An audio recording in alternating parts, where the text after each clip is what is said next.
What more can we do to resolve the Tangled Title crisis in your experience? What else can I do as a registrar of wills? So I think things like this are great, right? Because you're raising, it's like buying insurance, you're raising a thing people need to think about that they don't want to think about that can cost. And that takes some time and some bandwidth that you need to dedicate to it.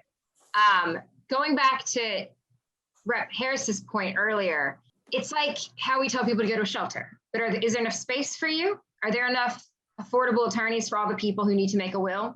Probably not, right? Unless we raise some major programming and partnerships with law schools and lawyers. Are there enough affordable lawyers for all the people, right? Remember where we live, who need a lawyer.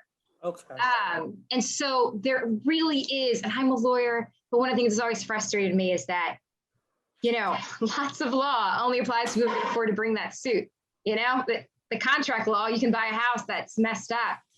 You can't bring that suit unless you have the money to bring that suit. Lawyers aren't taking that case for free, right? So law unequally protects people. And this is one of those areas that unfortunately falls into that category. So yes, things are better when there's a lawyer involved, just like it's better to be in a shelter than on the corner of Snyder and Broad. Partnerships with law students and law schools to have mass will clinics, right? But then community education around, because people think they're done. They make that will, they think they're done.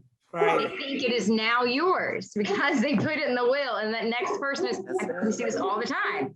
I think we really got to push through. I mean, there should be pamphlets everywhere, right? Write it everywhere about here's the terminology. Nobody talks like this. So every conversation I start with a client with Tangled Title, I have to start with, we use terms like to test her. Nobody talks like that. Right. Nobody says that. Right. So I think there's a lot of demystification that can be done here, and a lot of partnership, because obviously the language isn't going anywhere anytime soon. There's a lot of partnerships. We're in a city with a ton of law schools. Look at these people and their computer skills and their Adobe skills to make pamphlets, to get stuff out there, to educate people on this stuff.